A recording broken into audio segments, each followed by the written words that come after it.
Tu es sur une incroyable planète particulièrement originale. Autour de toi se trouvent des gens normaux qui marchent dans cet endroit unique. Et maintenant, écoute ça. C'est notre nouvelle maison. L'humanité a décidé qu'il était temps de quitter la Terre et maintenant nous vivons très loin dans une autre galaxie. Mais qu'est-il arrivé à notre chère planète natale? Eh bien, notre système solaire lui-même avait une date d'expiration. Il s'est passé 7,5 milliards d'années depuis 2020 et le Soleil a commencé à s'étendre, absorbant planète après planète. Mercure, Vénus, la Terre.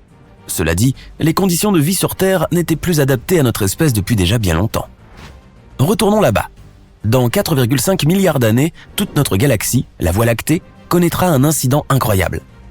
La galaxie d'Andromède nous frappera à grande vitesse. À la suite de la collision, certaines étoiles seront projetées dans l'espace lointain, tandis que d'autres formeront de nouveaux systèmes solaires. Mais il est fort probable que toute vie dans la nouvelle galaxie androlactée ou androlétière cessera d'exister. C'est pourquoi les gens ont décidé de faire leur bagage, de monter dans des vaisseaux spatiaux de toute nouvelle génération et de partir dans l'espace lointain à la recherche d'un nouveau foyer. Il devrait y avoir un nombre infini de planètes dans l'univers sur lesquelles les humains peuvent théoriquement vivre. L'une des principales exigences, la planète doit être en orbite autour de l'étoile dans sa zone habitable. Cela signifie que la température doit permettre à l'eau d'être liquide. Nous trouvons des systèmes stellaires similaires presque chaque année, et nous avons récemment trouvé le plus proche. Il s'agit de Proxima Centauri. Il y a au moins 2 planètes autour de cette naine rouge sur lesquelles nous pourrions construire notre nouvelle maison. Mais le problème est que ce système se trouve à 4,2 années-lumière. Nous avons donc dû ouvrir notre super garage et choisir un véhicule qui puisse nous emmener aussi loin. Saturn V est une fusée qui a été utilisée pour emmener des humains sur la Lune. Elle pouvait atteindre une vitesse 30 fois plus rapide que la vitesse du son. Aujourd'hui, nous avons des technologies beaucoup plus avancées, comme la fusée SpaceX Falcon Heavy. Cependant, sa vitesse est toujours à peu près la même. Il lui faudrait, à ce genre de fusée, environ 113 000 ans pour traverser la distance qui la sépare de l'étoile la plus proche. Tu continues donc plus loin dans le garage et tu vois l'objet spatial le plus rapide jamais fabriqué par l'homme, la sonde solaire Parker. Sa vitesse est d'un peu moins de 750 000 km/h, mais elle utilise la gravité du Soleil pour accélérer. Bon, supposons que nous avons pu construire une fusée capable d'atteindre cette vitesse. Maintenant, nous nous asseyons derrière une carte des étoiles, nous faisons des calculs, nous dessinons des diagrammes et 6600 ans.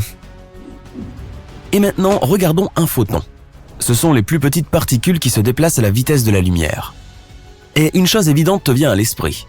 Et si l'on construisait un vaisseau qui puisse voyager aussi vite qu'un photon? Jusqu'à récemment, on considérait qu'il était impossible de voyager à cette vitesse. Les lois fondamentales de la physique affirment qu'aucun objet ayant une masse ne peut accélérer autant. De l'énergie est nécessaire pour accélérer la masse. Et pour atteindre la vitesse de la lumière, qui est d'environ 300 000 km par seconde, nous aurions besoin d'une quantité infinie d'énergie. Mais c'est encore trop lent. Lève les yeux et regarde le Soleil. Il est tellement proche de nous et pourtant, la lumière qui en sort atteint notre planète en 8 minutes. C'est à peu près le temps qu'il faut pour passer par un drive pour prendre un hamburger. Alors le voyage jusqu'à l'étoile la plus proche prendra 4,2 ans. Tu peux obtenir ton diplôme universitaire pendant ce temps. Mais nous avons peut-être trouvé un moyen de tromper les lois de la physique et de voyager plus vite que la lumière.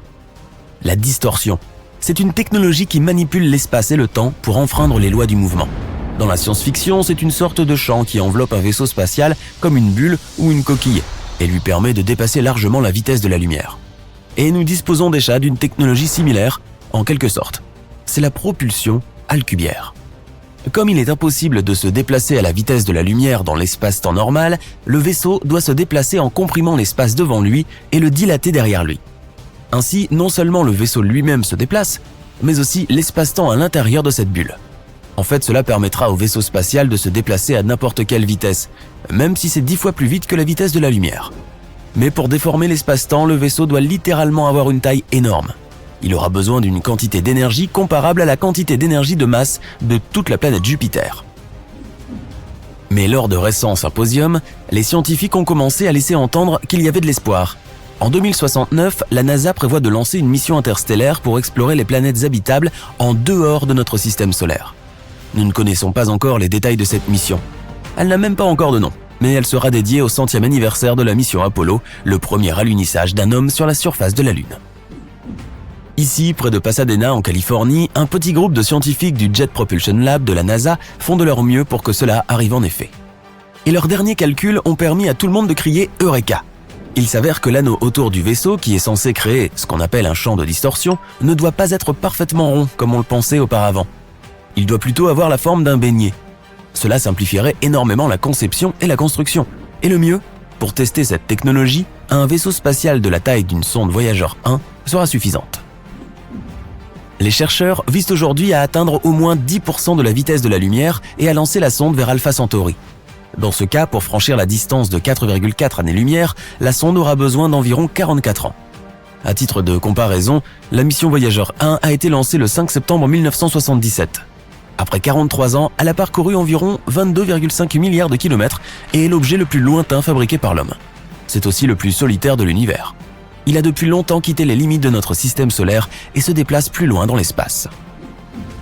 Mais rassure-toi, les scientifiques ont encore quelques idées dans leur laboratoire secret. Il y a des rumeurs qui disent qu'ils savent comment atteindre la vitesse de la lumière. L'association spatiale envisage de lancer de petits drones alimentés par des lasers. La force nucléaire ainsi que les collisions de matière et d'antimatière peuvent fournir assez d'énergie pour accélérer un objet jusqu'à la vitesse de la lumière.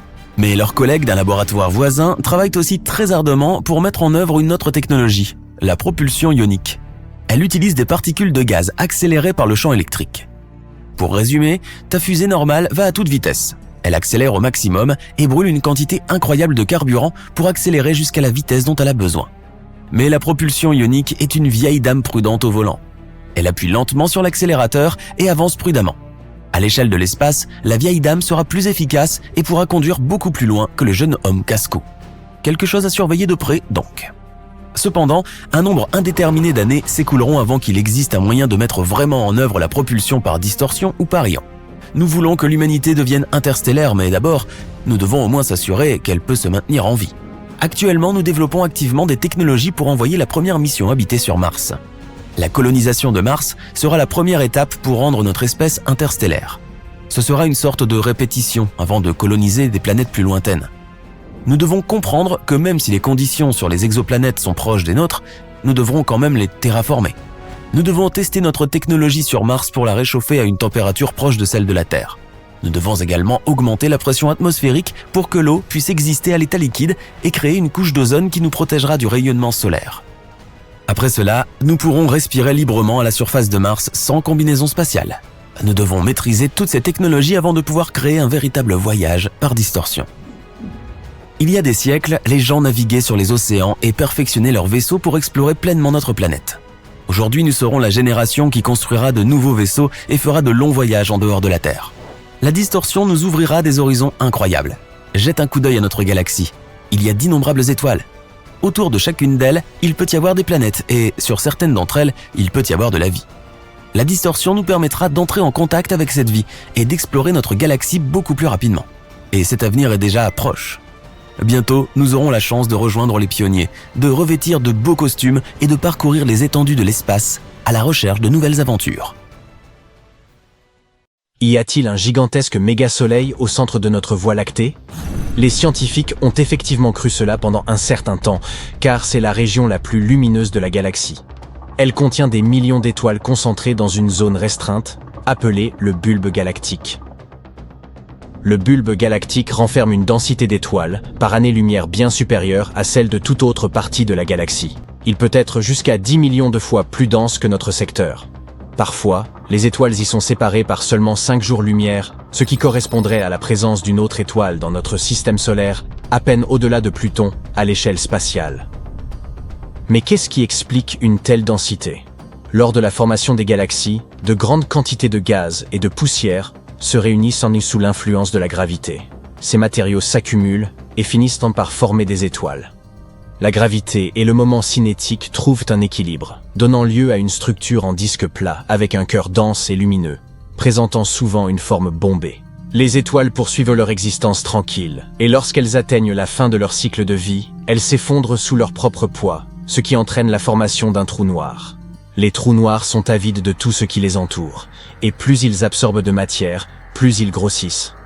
Et quel meilleur endroit pour un festin cosmique que le centre de la galaxie, où la matière est rassemblée en abondance. Lorsque le trou noir commence à engloutir le gaz et la poussière environnant, il forme un disque d'accrétion. À mesure que cette matière spirale vers le trou noir, elle s'échauffe et libère une grande quantité d'énergie, rendant ainsi le centre de la galaxie encore plus brillant. C'est pourquoi l'on trouve à la fois des trous noirs supermassifs et des bulbes galactiques, au centre de toutes les galaxies. Le bulbe galactique situé au centre de la Voie lactée a une forme légèrement elliptique. C'est ce qu'on appelle un bulbe classique. Les étoiles dans cette région diffèrent de notre Soleil. Elles se déplacent de manière aléatoire dans toutes les directions et tous les plans possibles. Et chacune a une vitesse différente. La gravité y est donc chaotique, ce qui donne au bulbe une apparence proche d'une sphère ou d'une ellipse. Étant les premières à se former, ces zones abritent certaines des étoiles les plus anciennes de notre galaxie. Cependant, il existe également des régions de formation stellaire, peuplées de jeunes étoiles massives, âgées de moins de 100 millions d'années. À mesure que nous nous éloignons du centre, l'environnement devient plus paisible. Les étoiles commencent à tourner de manière régulière et se stabilisent.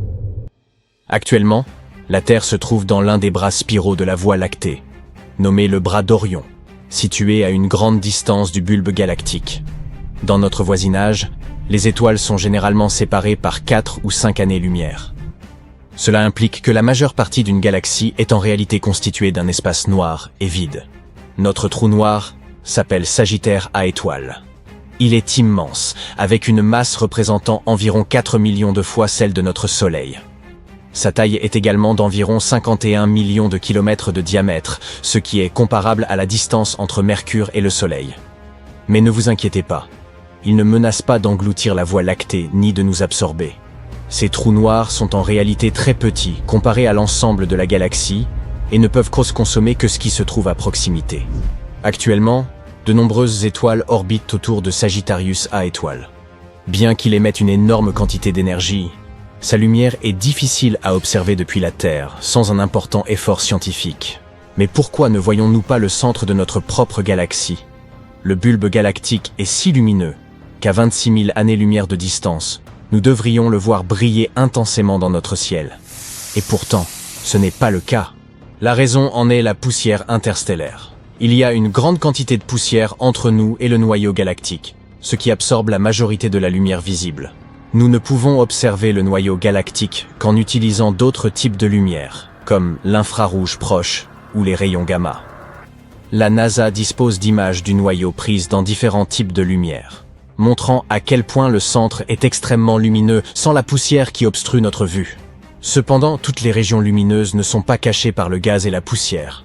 Par exemple, lorsqu'on observe des amas denses comme Messier 13, les étoiles sont si proches les unes des autres qu'elles apparaissent comme une simple tache blanche. La plupart des télescopes ne peuvent pas les distinguer. La galaxie satellite M32, notre voisine près de la galaxie d'Andromède, contient environ 84 étoiles par année-lumière. Sa densité est telle que même le télescope spatial Hubble ne parvient pas à traiter les étoiles individuellement. Pour se faire une idée, notre système solaire mesure environ 2 années-lumière de long. Si nous étions là-bas, nous pourrions apercevoir environ 168 astres à travers la fenêtre. Le système stellaire le plus proche de nous est Alpha Centauri, situé à environ 4 années-lumière du Soleil. S'il se trouvait à quelques jours-lumière seulement, il brillerait beaucoup plus intensément que la pleine Lune. Ainsi, si nous parvenions à survivre dans des régions d'étoiles extrêmement denses, le ciel serait entièrement blanc toute la journée. Mais il est peu probable que cela soit réalisable. À mesure que l'on se rapproche du centre de la Voie lactée, les chances de trouver de la vie deviennent extrêmement faibles. La gravité des étoiles y est extrême, avec des mouvements imprévisibles, laissant peu de place pour d'autres objets. Sur ces rares planètes, les radiations des rayons cosmiques sont incroyablement élevées. Les explosions de supernovas et les collisions d'étoiles à proximité deviennent fréquentes, et le gaz environnant rend presque impossible la respiration, ou même une vision claire. En revanche, à mesure que l'on s'éloigne, le nombre d'étoiles diminue. Les éléments essentiels à la vie, comme le carbone, l'oxygène et le fer, produits par les étoiles, deviennent également moins nombreux. Trop de radiations sont néfastes, mais des radiations trop faibles signifient qu'il n'y a pas suffisamment d'énergie pour soutenir des réactions chimiques cruciales, telles que la photosynthèse. C'est pourquoi, si la vie extraterrestre existe, elle se trouverait probablement quelque part dans des régions plus centrales des galaxies. Mais certaines galaxies doivent avoir leur éclat à un noyau galactique actif. Ce sont des régions extrêmement énergétiques, situées au centre de certaines galaxies. Elles brillent de manière bien plus intense que n'importe quelle étoile imaginable. Cependant, leur luminosité se manifeste principalement dans certaines parties du spectre électromagnétique. Cette luminosité ne provient pas des étoiles, mais du disque d'accrétion entourant leur trou noir supermassif. Au fur et à mesure que la matière tombe lentement dans un trou noir, elle s'accumule autour de celui-ci, et forme un disque plat, de gaz, de poussière et d'autres éléments en rotation. En raison des conditions extrêmes de gravité et de friction, ce disque chauffe et commence à émettre d'énormes quantités d'énergie. De plus, ce disque tourne à une vitesse presque égale à celle de la lumière. En conséquence, des collisions se produisent en permanence et sont d'une puissance inimaginable, libérant encore plus d'énergie. La plupart des galaxies ne possèdent pas de noyau actif de galaxie, ou NAG. Celles qui en ont, comme la galaxie M427 dans la constellation de la Vierge, sont appelées des galaxies actives. Il existe également différents types de NAG, tels que les galaxies de Seyfert, les galaxies radio, et enfin les quasars, qui sont les champions en termes de luminosité spatiale. Imaginez des objets si éclatants qu'ils peuvent surpasser la luminosité de l'ensemble de la galaxie à laquelle ils appartiennent. Les quasars sont un type particulier de noyau galactique actif, la forme la plus extrême et la plus brillante. Ils sont associés aux trous noirs supermassifs, les plus grands de notre univers. Les quasars sont comme une combinaison de plusieurs phénomènes. Tout d'abord, ce sont les disques d'accrétion les plus brillants que l'on puisse observer, grâce à leurs énormes trous noirs qui absorbent tout ce qui les entoure. Ils possèdent également des caractéristiques remarquables. Des jets puissants de particules qui jaillissent des pôles du trou noir à des vitesses proches de celles de la lumière. Ces jets augmentent la luminosité du quasar, bien qu'ils ne puissent être détectés que sous la forme d'ondes radio. L'énergie qu'ils émettent est telle qu'ils peuvent être observés à des milliards d'années-lumière. Cependant, le quasar le plus proche se situe à 600 millions d'années-lumière, ce qui rend son observation impossible avec des télescopes amateurs. Ainsi, lorsque nous observons une galaxie au moyen d'un télescope, nous ne voyons généralement que le noyau le plus lumineux en négligeant les parties externes. Hélas, nos yeux ne sont tout simplement pas faits pour percevoir des objets comme les noyaux actifs galactiques. C'est pourquoi ces étoiles sont parmi les plus brillantes que nous puissions voir. Mais quel spectacle étourdissant! Ces dernières années, les scientifiques ont fait 2 découvertes majeures sur notre univers. Grâce aux nouvelles technologies, nous avons pu jeter un coup d'œil dans son lointain passé, et nous avons appris quelque chose qui pourrait changer à jamais notre compréhension de l'univers. Quelles sont ces découvertes, et que signifient-elles pour nous? Découvrons-le dès maintenant. Récemment, nous avons découvert la première image en couleur du télescope spatial James Webb. Il s'agit d'un cliché époustouflant qui comprend des milliers d'anciennes galaxies. Cette lumière la plus ancienne de l'histoire de l'univers remonte à plus de 13 milliards d'années. C'est seulement 600 millions d'années après le Big Bang. C'est un peu comme si l'on jetait un coup d'œil dans l'album de bébé de l'univers. Mais ce n'était que le début. Les astronomes s'attendaient à trouver ainsi de jeunes et minuscules galaxies, mais ce qu'ils ont découvert a été une véritable surprise. Impossiblement précoce, impossiblement grande. Et tout cela à partir d'un minuscule point rouge. L'auteur principal de cette étude, Ivo Labbé, travaillait sur son ordinateur comme d'habitude, lorsque soudain il a obtenu 2 chiffres. Âge, 13,1 milliards d'années. Poids, 100 milliards d'étoiles. Lorsqu'il a compris ce que cela signifiait, il a failli recracher son café. Mais ce point rouge n'était que le début. Le lendemain, ils ont trouvé 5 autres galaxies semblables. Il s'avère que ces 6 galaxies massives sont aussi vieilles que la Voie lactée elle-même. Toute l'équipe de chercheurs n'en revenait pas. Ils se sont dit « Attendez, quoi? Ces galaxies n'auraient pas pu être aussi développées si tôt dans le temps. Avons-nous fait une erreur ?» Mais non. Le télescope spatial James Webb, le nouveau mec branché de l'espace, possède de sérieuses capacités. Il peut voir à travers les nuages de poussière grâce à sa vision infrarouge et repérer des galaxies jusqu'alors invisibles. Fini Hubble, il y a un nouvel observateur d'étoiles dans les parages. Mais pourquoi cette découverte a-t-elle tant changé la donne? Eh bien parce qu'elle affecte notre compréhension de la formation des galaxies. Essayons d'expliquer. Il y a très longtemps, 13,8 milliards d'années pour être précis, notre univers est né. Il se la coulait douce pendant un certain temps, puis a commencé à former les premières galaxies. 6 galaxies étaient remplies de gaz et de poussière. Finalement, ce gaz a commencé à se transformer en étoiles. Certaines galaxies étaient plus massives et en comptaient davantage, tandis que d'autres étaient très plus légères et n'en comptaient presque aucune. Quoi qu'il en soit, elles se sont toutes développées progressivement. Les étoiles qui les composent sont nées lentement et sans heurts. C'est ce qu'expliquent nos modèles actuels. Mais les nouvelles observations du télescope spatial James Webb révèlent une surprise inattendue. Il semble que même au début de l'univers, Nos amies anciennes avaient beaucoup d'étoiles. Bien plus que ce à quoi nous nous attendions. Si tel est le cas, ces galaxies sont en quelque sorte les surdoués du cosmos. Elles ont sauté la phase de croissance petite et graduelle pour devenir des briseurs d'univers géants. Selon notre modèle cosmologique actuel, elles ne devraient même pas exister. Et pourtant c'est bien le cas. Il semble donc qu'après le Big Bang, les étoiles se soient formées beaucoup plus rapidement que nous le pensions. Ce qui est assez étrange, cela pourrait signifier qu'il manque quelque chose dans notre compréhension de la formation des galaxies. Comme tu peux le constater, ces briseurs d'univers portent bien leur nom et risquent de produire un certain consensus parmi les scientifiques. L'univers s'est dit « Hey, je suis sur le point de bouleverser tous vos modèles cosmologiques. » Mais ne tirons pas de conclusions hâtives. De nombreuses théories pourraient expliquer ces découvertes stupéfiantes sans remettre en cause notre modèle standard.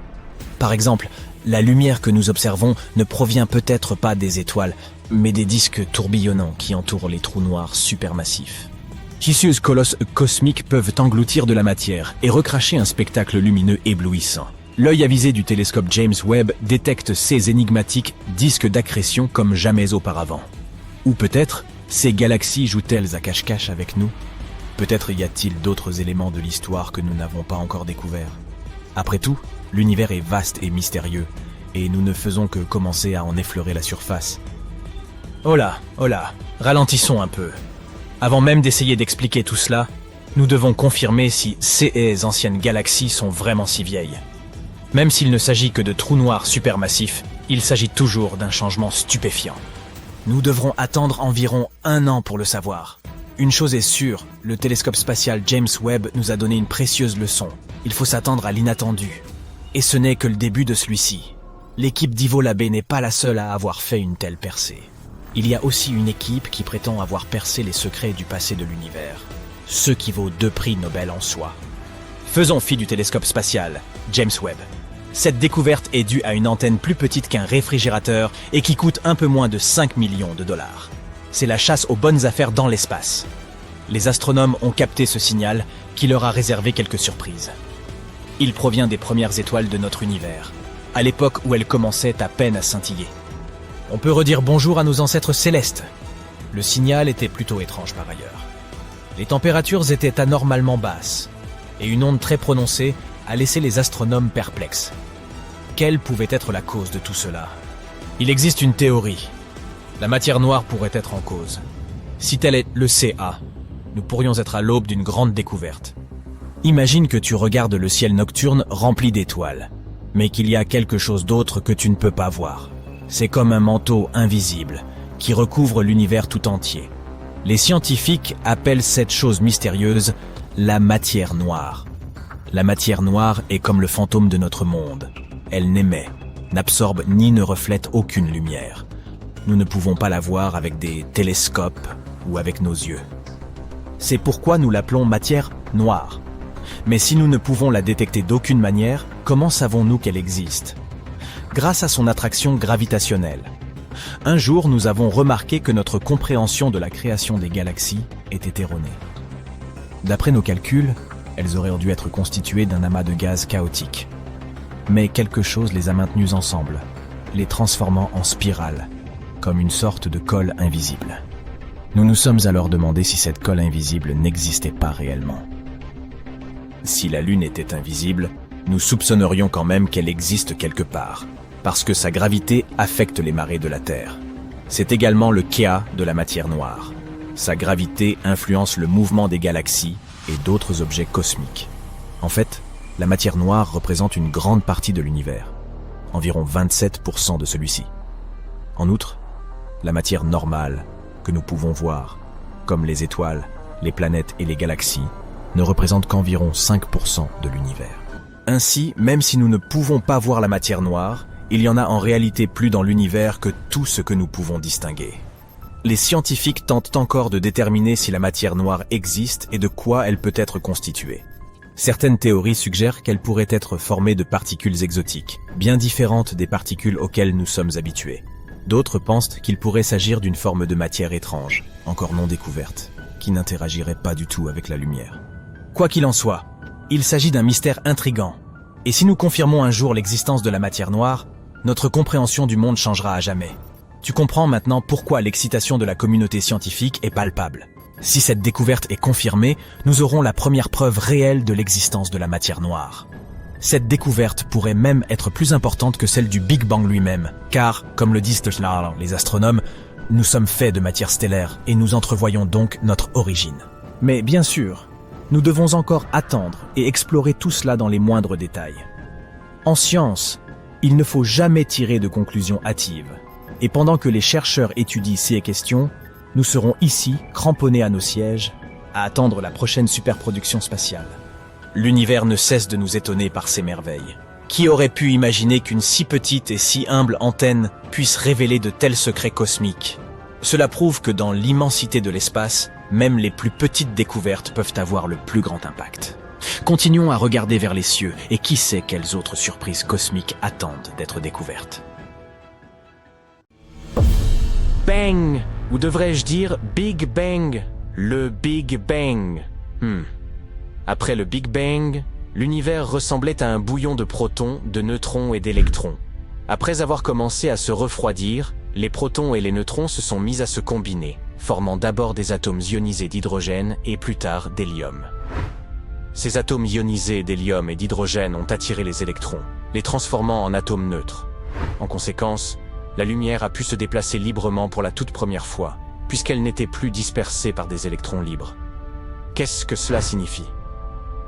L'univers n'était plus sombre.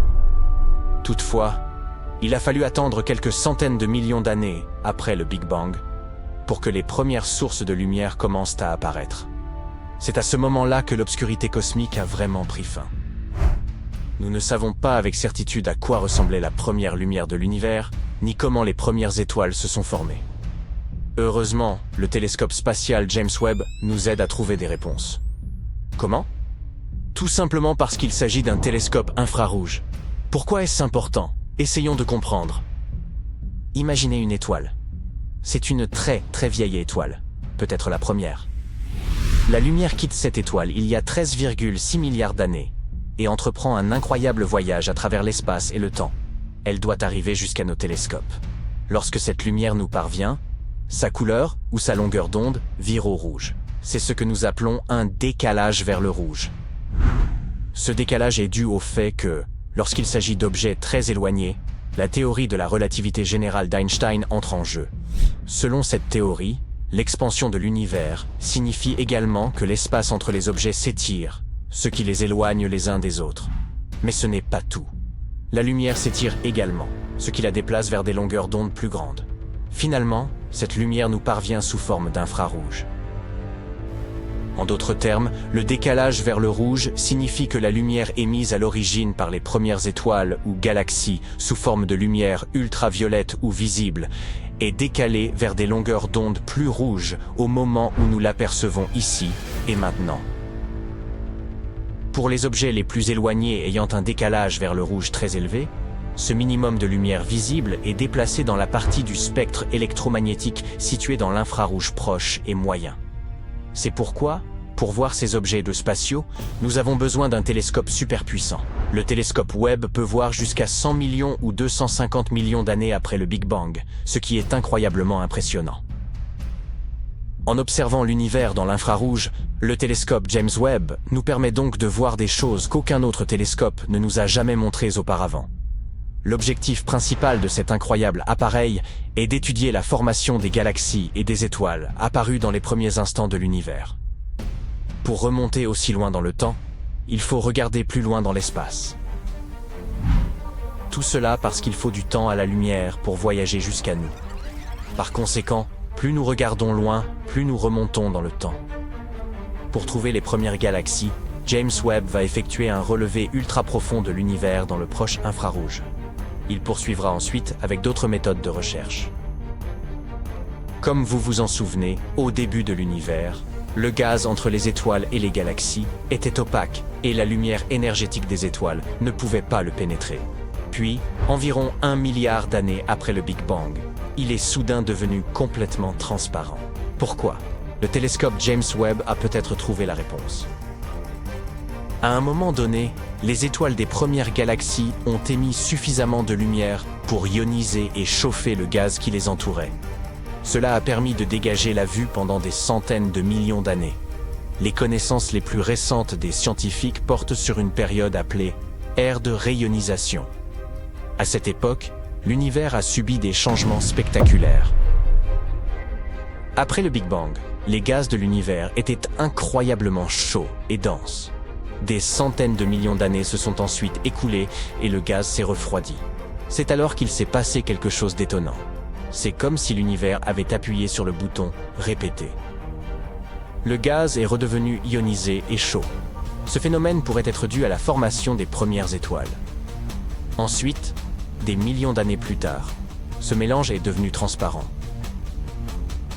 Pendant longtemps, les chercheurs ont espéré trouver des preuves concrètes de ces changements. Aujourd'hui, le télescope nous apprend que ces régions transparentes se situent autour des galaxies. Les astronomes ont vu ces galaxies rayoniser le gaz qui les entoure. Mieux encore, ils ont réussi à mesurer la taille de ces régions transparentes. Et elles sont gigantesques par rapport aux galaxies elles-mêmes. Imaginez une montgolfière. Imaginez maintenant un petit poids flottant à l'intérieur. Vous avez compris. Et devinez quoi? Ces minuscules galaxies ont été à l'origine de tout le processus de rayonisation, libérant d'immenses régions de l'espace autour d'elles. Ces bulles transparentes ont continué à grossir jusqu'à fusionner et à rendre transparent l'univers tout entier. L'équipe de chercheurs a choisi de cibler une période antérieure à la fin de l'ère de rayonisation. À cette époque, l'univers n'était pas tout à fait opaque, mais pas tout à fait clair non plus. C'était un patchwork de régions où le gaz se trouvait dans différents états. Pour découvrir ce fait amusant, les astronomes ont orienté le télescope James Webb en direction d'un quasar, un objet spatial incroyablement lumineux. Il a agi comme une gigantesque lampe de poche, se déplaçant vers nous à travers différentes régions gazeuses. Sa lumière était soit absorbée par les zones quasi opaques, soit traversait librement les zones où le gaz était transparent. Les scientifiques ont ensuite utilisé Webb pour examiner les galaxies dans cette région de l'espace. Ils ont découvert que ces galaxies étaient généralement entourées de régions transparentes d'un rayon d'environ 2 millions d'années-lumière. À titre de comparaison, la zone dégagée par les galaxies correspond à peu près à la distance séparant notre galaxie, la Voie lactée, de notre voisine la plus proche, la galaxie d'Andromède. Et le télescope a pu observer ces galaxies en train de dégager l'espace autour d'elles. C'était la fin de l'ère de rayonisation. Jusqu'alors, personne ne savait ce qui avait provoqué ce processus. L'équipe prévoit de se plonger dans la recherche d'autres galaxies dans 5 domaines supplémentaires. Les résultats obtenus par le télescope Webb dans le premier domaine ont été extrêmement clairs. Alors que les astronomes s'attendaient à identifier quelques dizaines de galaxies existantes à l'époque de la rayonisation, ils en ont repéré 117. Parlons maintenant un peu du principal héros de la vidéo d'aujourd'hui, le télescope spatial James Webb. Il s'agit d'un instrument absolument stupéfiant, 100 fois plus puissant que le télescope spatial Hubble. Et ce dernier a observé des endroits situés à 13 400 millions d'années-lumière. Dire que le télescope James Webb est un peu cher est un euphémisme, alors qu'à l'origine, le coût du télescope était estimé entre 1 et 3 500 millions de dollars. L'ensemble du processus de développement a coûté environ 10 milliards de dollars. À titre de comparaison, la construction et le lancement du télescope Hubble ont coûté à la NASA 4 700 millions de dollars. Et il a fallu encore 1 milliard de dollars pour le placer en orbite. Bien que le télescope spatial James Webb soit haut de 3 étages et grand comme un court de tennis, ces miroirs sont les miroirs de télescope les plus légers de tous les temps.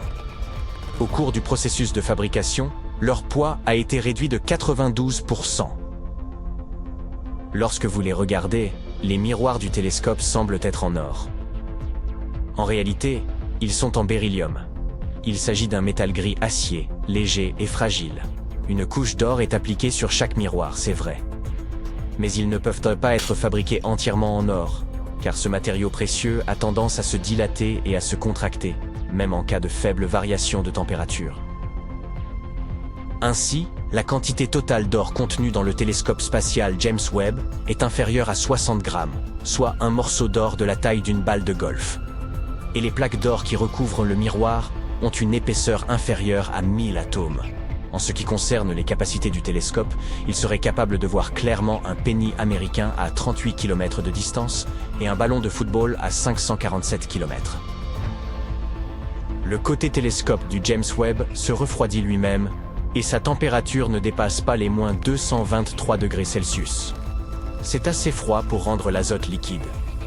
Un énorme bouclier solaire à 5 couches entoure le télescope et réfléchit autant que possible la lumière du soleil, ce qui permet au télescope de rester froid.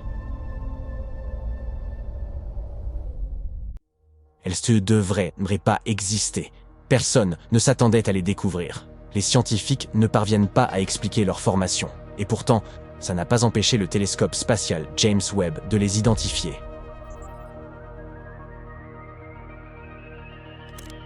Ces 6 galaxies, aussi massives que notre Voie lactée, sont peuplées d'étoiles rouges matures.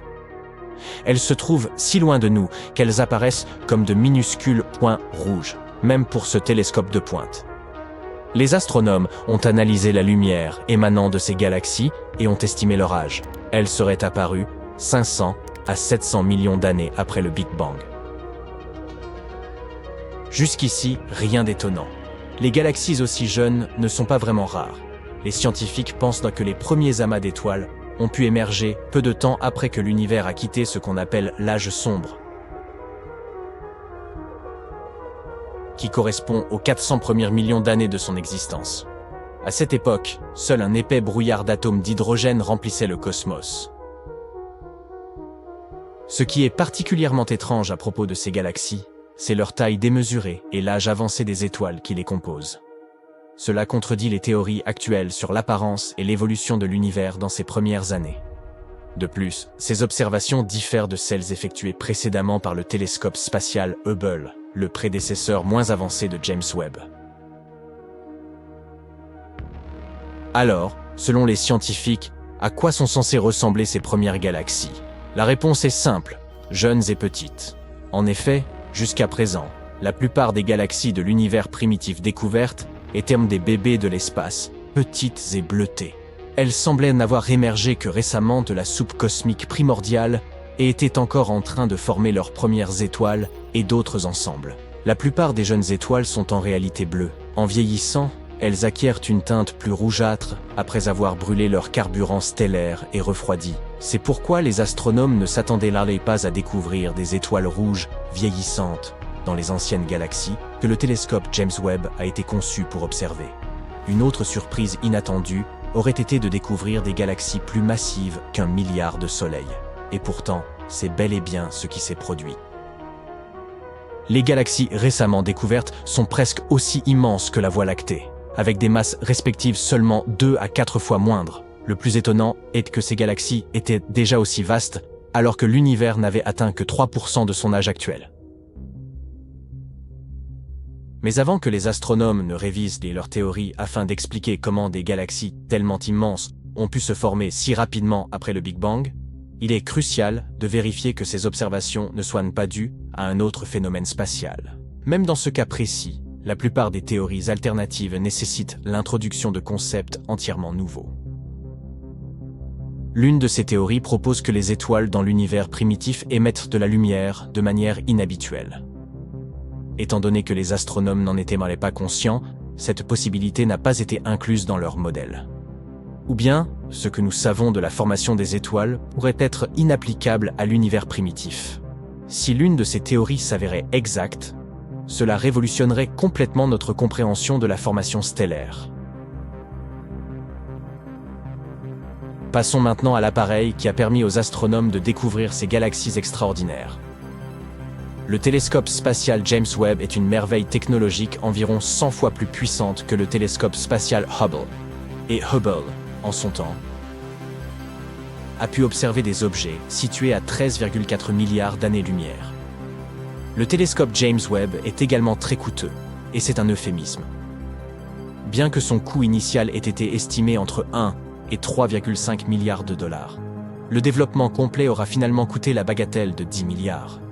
En comparaison, la construction et le lancement du télescope Hubble avaient coûté 4,7 milliards de dollars à la NASA, avec 1,1 milliard supplémentaire requis pour le réparer en orbite.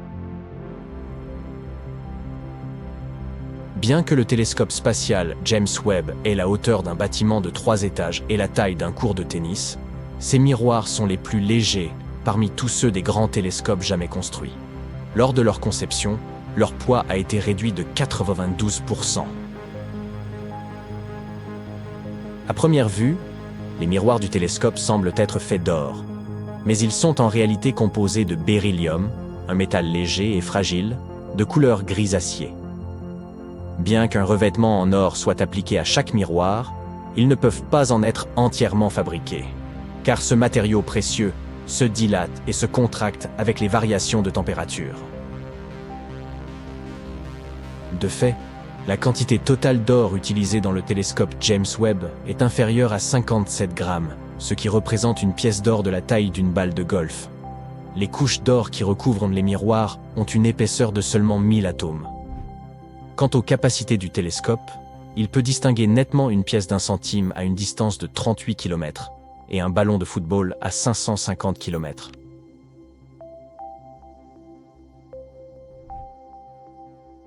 Le côté télescope de James Webb maintient une température n'excédant pas les 223 degrés Celsius, autrement dit suffisamment froide pour liquéfier l'azote.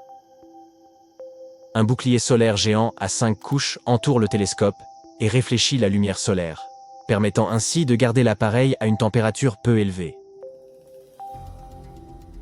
On pense que James Webb pourra détecter de l'eau sur des exoplanètes éloignées. Depuis longtemps, les astronomes découvrent de nouvelles planètes orbitant autour de leurs propres étoiles, en observant les légères variations de luminosité qui se produisent lorsque les planètes passent devant leur astre.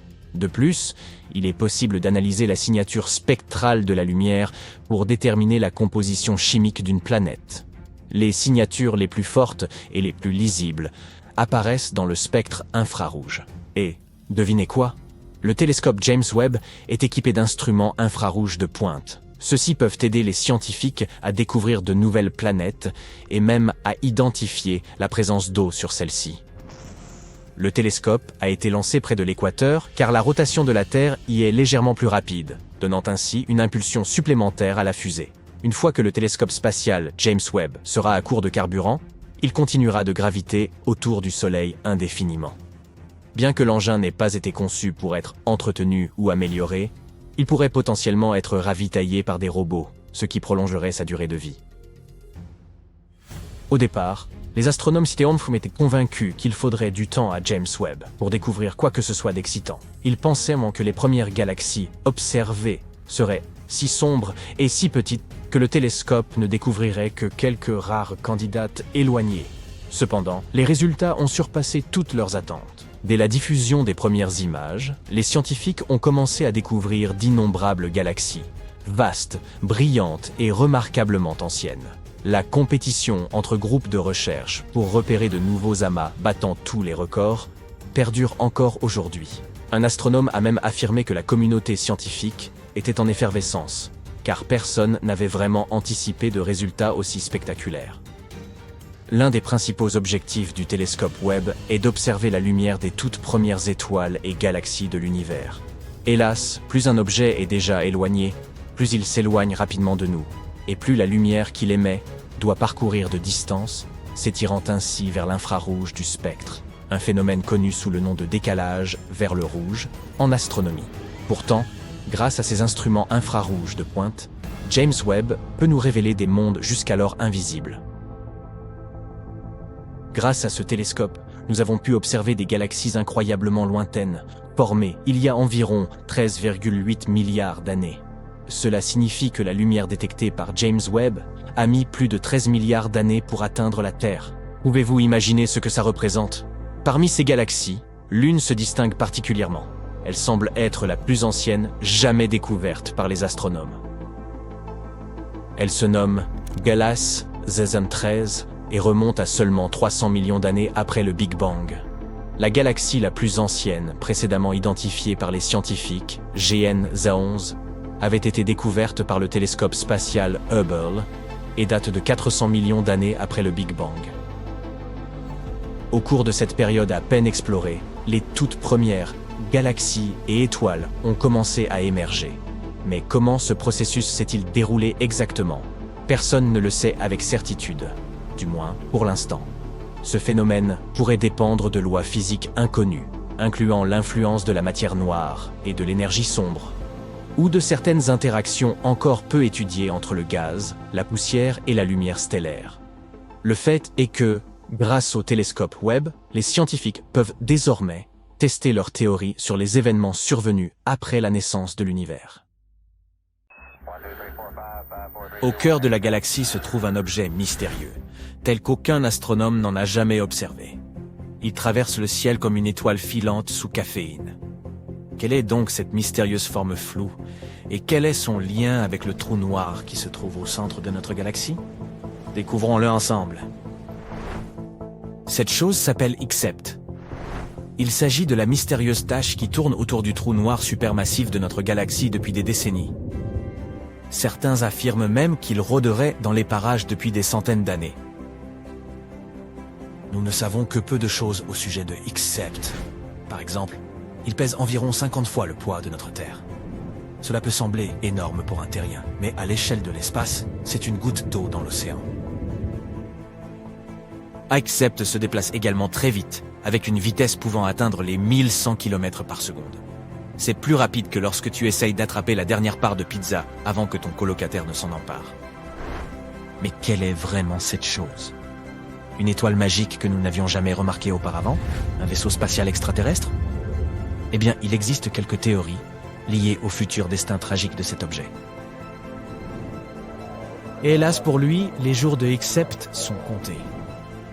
À l'heure actuelle, il se trouve sur une orbite elliptique de 170 ans autour du trou noir supermassif situé au centre de la Voie lactée.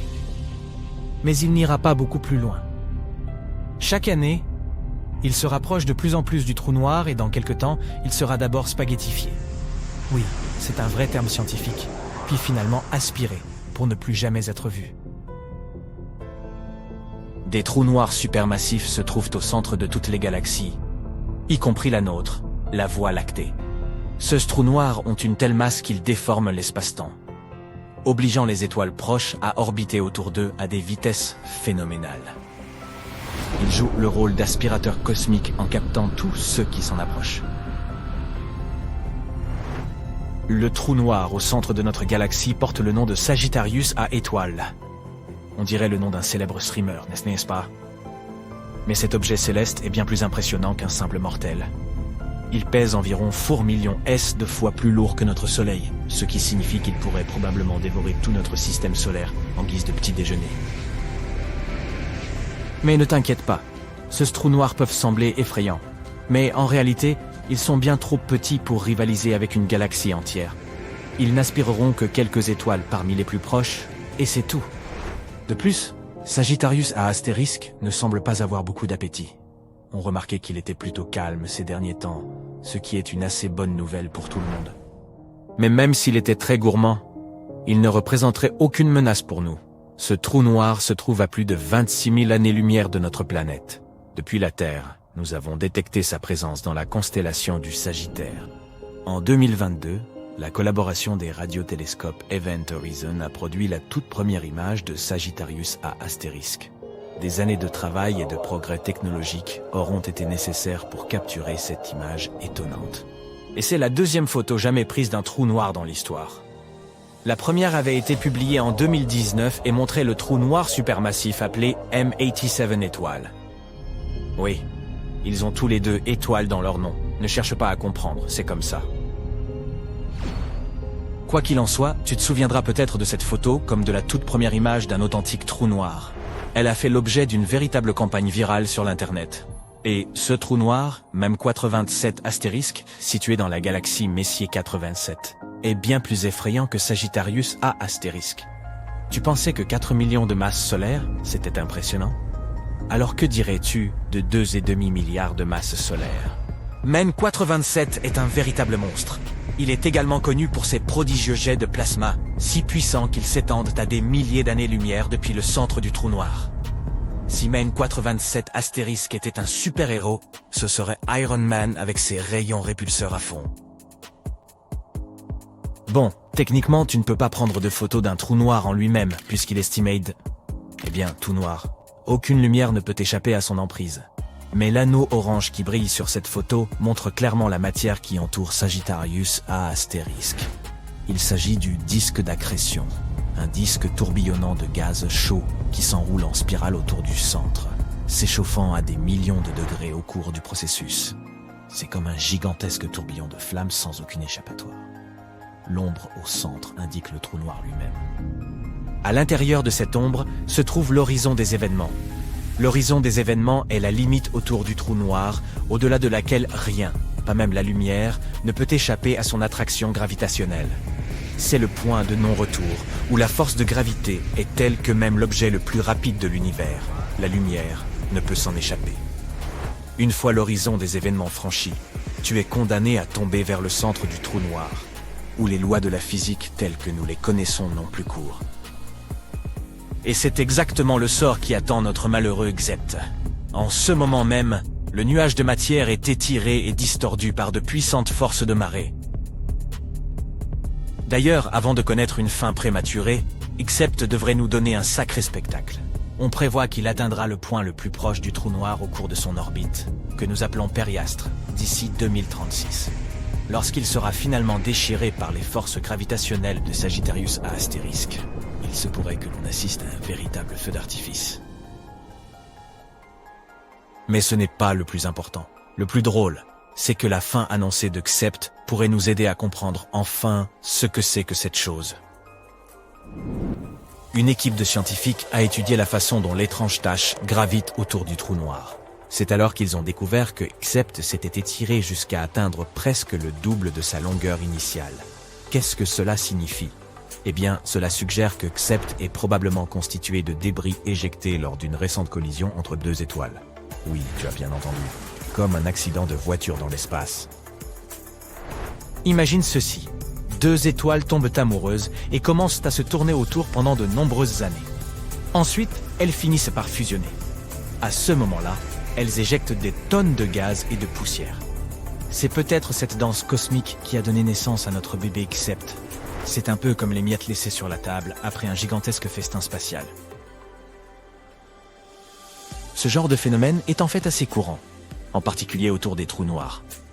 C'est comparable à un accrochage galactique qui envoie des débris partout.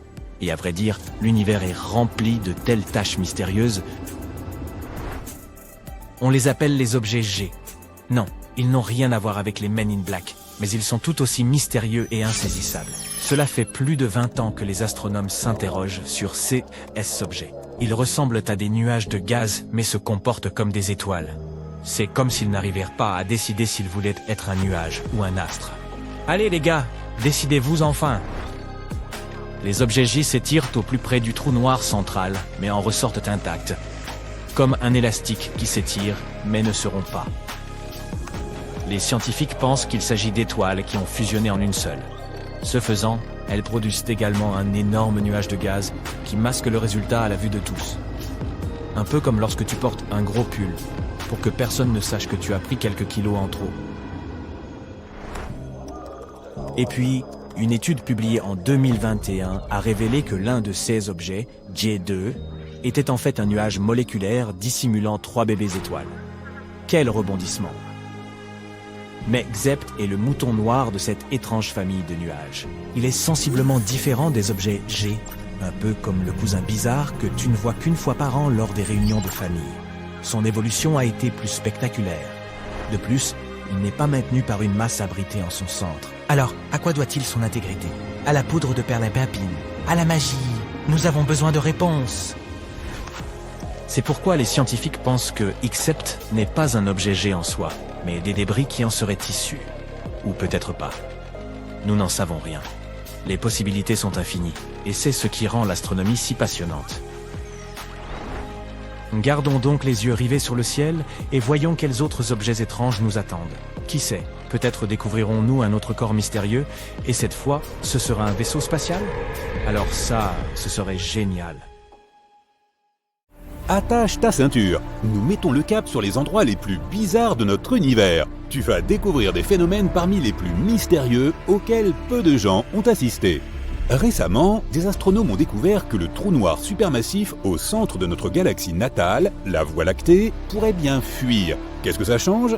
Eh bien, cela pourrait signifier que ce trou noir, appelé Sagittarius A étoile, et dont la masse est 4,1 millions de fois celle de notre Soleil, n'est pas un géant endormi comme on le pensait auparavant. Il pourrait être encore actif. Et la fuite enregistrée par les scientifiques pourrait être le trou qui rote en avalant des nuages de gaz. Eh, ça arrive même aux meilleurs d'entre nous. Au cours de leurs recherches, l'équipe d'astronomes a eu recours au télescope spatial Hubble. Il les a aidés à repérer un jet semblable à la flamme d'un chalumeau. Il se détachait des nuages d'hydrogène au centre de notre galaxie. Ce jet semblait cracher du gaz comme un tuyau qui arroserait un tas de sable. Cela se produit souvent autour d'autres trous noirs actifs, entourés par toute la matière qu'attire leur immense attraction gravitationnelle. Une partie de ces matériaux est attirée dans le trou noir, mais une petite partie est rejetée vers l'extérieur par de puissants champs magnétiques. Les recherches suggèrent que lorsqu'un nuage de gaz gigantesque s'approche trop près de notre trou noir supermassif, il est avalé, et le trou éructe alors de petits jets de matière. Les bulles de Fermi pourraient être le résultat des éructations qui se sont produites il y a environ 2 à 4 millions d'années. Mais récemment, les scientifiques ont découvert une autre bulle géante de gaz chaud. Elle est alignée avec le jet qui s'étend sur plus de 35 années-lumière à partir de notre trou noir supermassif. Les astronomes soupçonnent que ce jet aurait pu s'enfoncer dans cette bulle de gaz et la faire croître. Maintenant, allons visiter d'autres endroits à couper le souffle de notre univers. Mais faites très attention, certains d'entre eux sont extrêmement dangereux. Comme cette étoile à neutrons surnommée Pulsar de la Veuve Noire. Tout comme l'arachnide du même nom, il grignote son partenaire, une étoile naine brune plutôt légère. Plus ce pulsar consomme de matière, plus il tourne lentement. L'énergie que l'étoile à neutrons perd dans le processus fait que son compagnon stellaire s'étiole. Si elles existent, les pattes nucléaires sont le matériau le plus solide de tout l'univers. Formée à partir des restes d'étoiles éteintes, cette substance est comprimée pour former des enchevêtrements de matière ressemblant à des spaghettis. Elle peut se casser, mais seulement si tu y appliques 10 milliards de fois la pression nécessaire pour briser l'acier. Que dirais-tu de visiter une planète où il pleut du verre ? Perso, je ne préfère pas. Cette exoplanète bleu vif semble paisible et légèrement familière. Ne trouves-tu pas qu'elle ressemble légèrement à la Terre ? Mais cette apparence charmante dissimule la nature terrifiante de la planète. Les vents soufflent à 8700 km/h à sa surface. C'est 7 fois la vitesse du son. Mais ce n'est pas le pire. Il pleut du verre latéralement sur ce monde extraterrestre en fusion. Les tsunamis solaires sont un phénomène cosmique surnommé événement de terminaison. Ces tsunamis se produisent à l'équateur du Soleil. Des collisions cataclysmiques de champs magnétiques semblent provoquer de gigantesques tsunamis jumeaux de plasma. Ces tsunamis déchirent la surface de l'étoile, se déplaçant à une vitesse de 300 mètres par seconde. Ils peuvent durer des semaines d'affilée et se produisent toutes les décennies environ. Regarde ce corps spatial. Son surnom est l'Hyperion électrique. Ce satellite de Saturne est l'une des lunes au look le plus bizarre du système solaire. Mais son apparence n'est pas la chose la plus étrange. Cette roche, semblable à de la pierre ponce et constellée d'innombrables cratères, est aussi chargée d'électricité statique et elle se répand dans l'espace. Regarde ça, une planète errante avec des aurores. Perdues dans l'espace et dérivant à travers les galaxies, les planètes errantes ont autrefois été projetées loin de leur étoile mère. Mais l'une d'entre elles, à 200 années-lumière de la Terre, est différente des autres.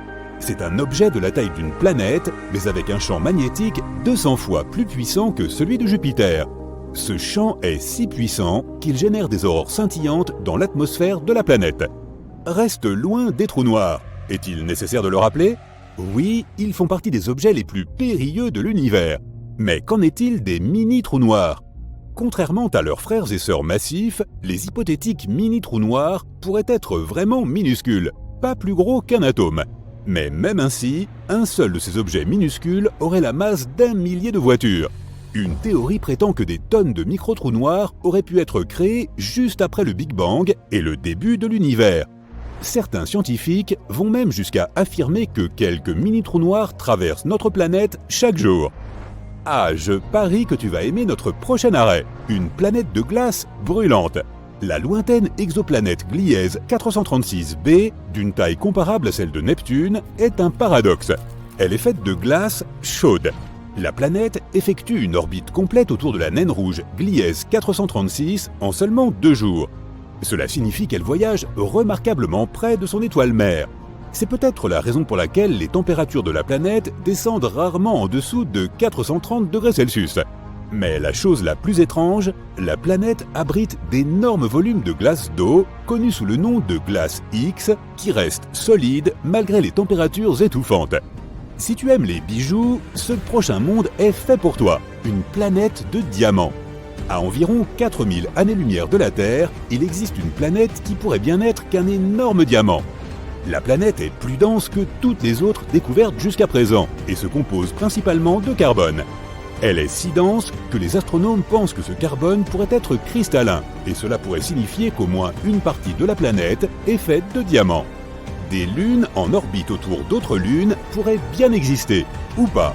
Les astronomes ne sont pas encore d'accord sur ce point. Les planètes orbitent autour des étoiles et les lunes orbitent autour des planètes.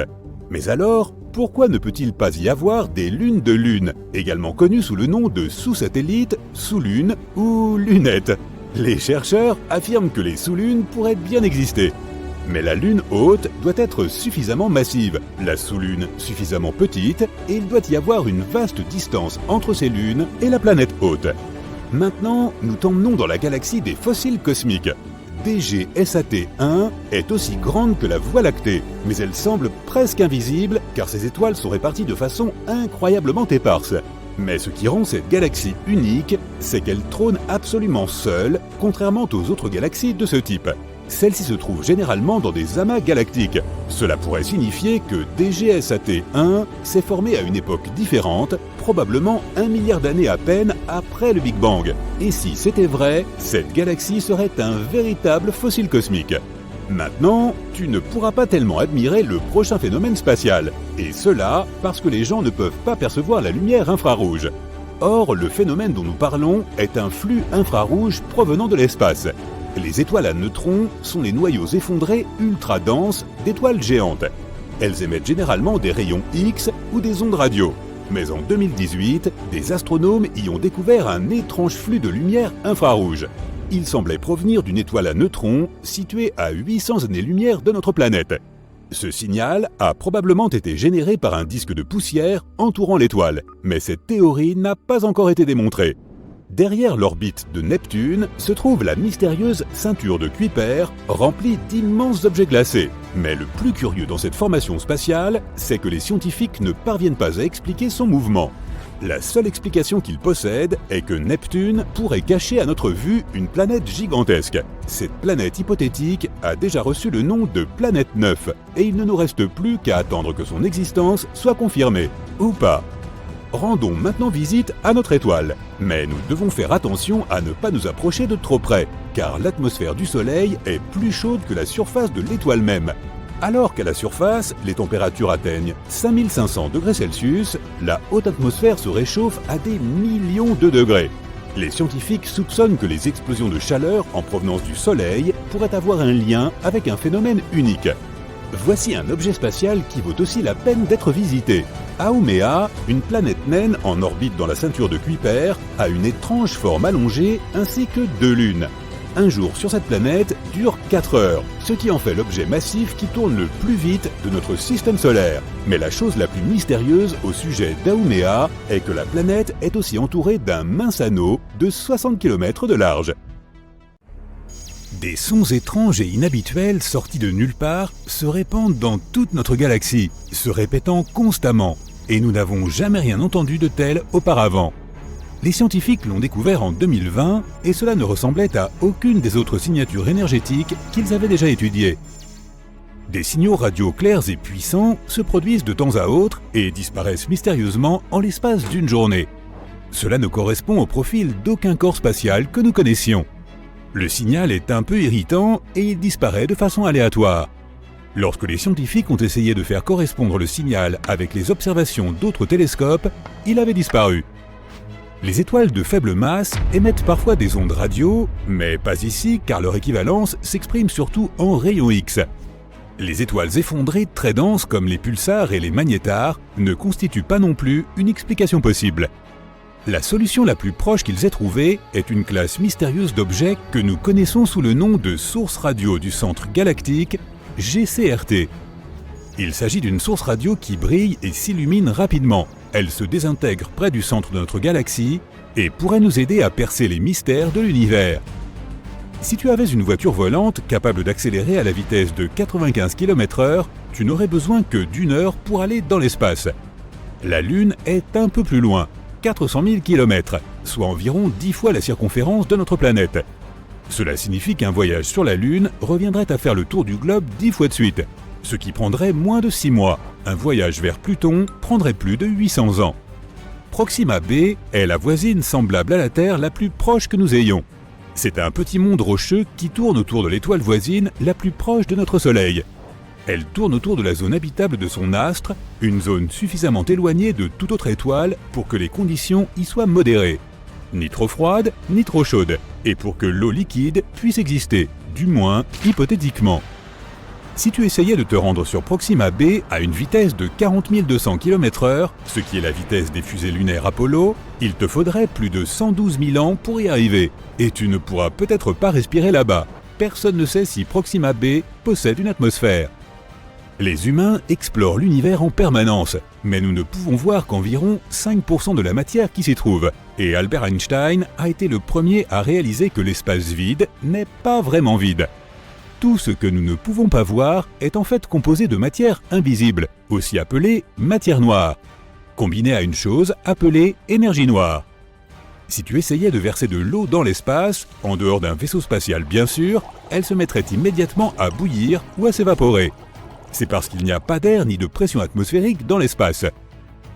Lorsque la pression de l'air diminue, la température à laquelle tu dois normalement faire bouillir l'eau diminue également. Cela signifie que l'eau bout beaucoup plus vite au sommet d'une montagne qu'au niveau de la mer par exemple. Il n'y a pas de pression atmosphérique dans l'espace. L'eau pourrait donc bouillir à une température très basse. Les scientifiques pensent qu'il y a au moins 2 milliards de galaxies dans l'espace. Nous ne connaissons pas le nombre réel et nous ne le connaîtrons probablement jamais, mais ils ont essayé de le calculer par extrapolation en comptant le nombre de galaxies que nous pouvons voir dans une zone assez petite et restreinte du ciel.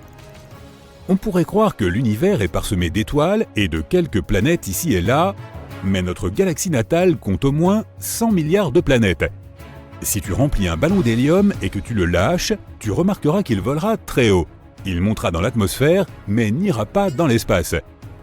Plus il monte, plus l'air de notre atmosphère se raréfie. Ton ballon s'élèvera jusqu'au point où l'atmosphère qui l'entoure a le même poids que l'hélium qu'il contient.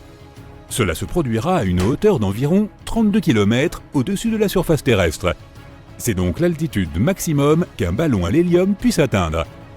Nous ne savons pas vraiment quelle est la taille de l'univers, nous ne pouvons pas voir ses bords et nous ne savons même pas s'il a un bord. La technologie actuelle nous permet de voir à une distance d'environ 14 milliards d'années-lumière de notre planète. Cela signifie que nous pouvons voir environ 28 milliards d'années-lumière de diamètre, en commençant par la couche la plus externe de notre atmosphère, qui se termine à environ 960 km au-dessus de la surface de notre planète. Quoi qu'il en soit, la taille de l'univers change constamment et s'agrandit avec le temps. Mercure est la planète la plus proche du Soleil, si bien que la plupart des gens pensent que c'est aussi la planète la plus chaude. Pourtant, c'est Vénus qui détient ce titre. C'est la deuxième planète la plus proche de notre étoile centrale, environ 30 millions de kilomètres plus loin du Soleil que Mercure. Mais Mercure n'a pas d'atmosphère. Or, cette dernière agit comme une sorte de couverture chauffante qui aide à maintenir la chaleur provenant du Soleil. Vénus a une atmosphère étonnamment épaisse, environ 100 fois plus épaisse que celle de la Terre. Son atmosphère ne laisse pas sortir la chaleur, elle la conserve et rend Vénus de plus en plus chaude. De plus, elle est principalement composée de dioxyde de carbone, qui laisse librement entrer l'énergie solaire. Mais il est moins transparent et perd donc moins les radiations à grande longueur d'onde émises par la surface chaude. La température moyenne y est d'environ 468 degrés Celsius, ce qui est assez chaud pour faire fondre l'étain. La température maximale sur sa voisine Mercure est de 427 degrés Celsius. Dans environ 2 milliards d'années ou plus, il fera bien trop chaud pour que la vie puisse exister sur notre précieuse planète. Au fil des centaines de millions d'années à venir, notre Soleil continuera à être de plus en plus chaud et brillant. Finalement, les températures seront si élevées que nos vastes océans seront évaporés. Comme ils produisent 70% de l'oxygène dont nous avons besoin pour survivre, il n'y aura pas de vie sans eux. Tout cela signifie que notre planète deviendra tout simplement un vaste désert, un peu comme les Mars aujourd'hui. Pluton, anciennement considéré comme une planète très éloignée, est aujourd'hui requalifié de planète naine à un plus petit diamètre que la largeur des États-Unis. La plus grande distance du Maine à la Californie du Nord est d'environ 4700 km, alors que le diamètre de Pluton n'est que de 2371 km. Pluton est très loin, mais le bord de notre système solaire est 1000 fois plus éloigné que cette planète naine. Et les astronomes ont trouvé de nombreux objets spatiaux en orbite autour de notre Soleil, bien plus loin que Pluton, tels que les objets de la ceinture de Kuiper et les objets transneptuniens. Il y a aussi le nuage de comète d'Oort qui se trouve à une demi-année-lumière de Pluton, également 1000 fois plus loin. Une étoile à neutrons est vraiment très lourde. Une cuillère à café remplie du matériau de cette étoile pèserait 6 milliards de tonnes. Les étoiles à neutrons sont issues d'énormes étoiles qui n'ont plus de carburant. L'étoile en déclin explose et son noyau se désagrège, mais à cause de la gravité, il forme une étoile à neutrons extrêmement dense. Ces étoiles ont généralement une masse allant jusqu'à 3 soleils, mais leur rayon est d'environ 10 km, ce qui en fait l'un des objets les plus denses de notre univers, du moins à notre connaissance. L'univers a une couleur et il s'agit d'une sorte de beige ou latte cosmique. Il a aussi sa propre odeur qui rappelle le steak grillé ou le métal chaud. Du moins, c'est ce qu'ont dit les astronautes qui ont flotté dans l'espace. Si tu veux construire une combinaison spatiale, prépare-toi à travailler très dur. Il faut 5000 heures pour en fabriquer une, et elle te coûtera $1 million. Une très bonne combinaison aura 11 couches de matériaux et pèsera environ 50 kg. Et il faut qu'elle soit confortable. Tu auras besoin de plus d'espace à l'intérieur, car tu grandis de 5 cm dans l'espace. Quand tu flottes dans l'espace, la gravité de la Terre n'a pas d'impact sur toi. C'est pourquoi les vertèbres de ta colonne vertébrale peuvent se dilater et se détendre un peu. Ce qui signifie que tu seras peut-être 3% plus grand. Pour une personne d'1,80 m, cela représente environ 5 cm supplémentaires. Ne t'inquiète pas, ce n'est pas permanent. Dès que tu redescendras sur Terre, tu retrouveras ta taille normale en quelques mois. L'espace n'est pas la meilleure option si tu veux avoir une conversation avec ton ami, car là-haut, le son ne se déplace pas du tout. Les molécules y sont si éloignées les unes des autres que les vibrations sonores ne peuvent pas les atteindre. Ce qui signifie qu'elles ne peuvent pas vibrer et donc que nous ne pouvons pas les entendre. Les films ont donc raison à ce sujet. Personne ne pourrait entendre crier dans l'espace. Nous vivons en quelque sorte à l'intérieur de notre Soleil. Le Soleil n'est pas seulement cette grosse boule de feu située à 150 millions de kilomètres de nous. Son atmosphère extérieure est bien plus grande. Elle s'étend bien au-delà de la surface que nous pouvons voir. L'orbite de notre planète traverse son atmosphère ténue. Les rafales de vent solaire qui créent les aurores australes et boréales en sont d'ailleurs la preuve. Cela signifie que, d'une certaine manière, nous vivons à l'intérieur du Soleil. Et pas seulement nous, mais d'autres planètes aussi, y compris la lointaine Neptune. L'héliosphère, qui est ce que nous appelons l'atmosphère solaire externe, s'étend sur environ 16 milliards de kilomètres.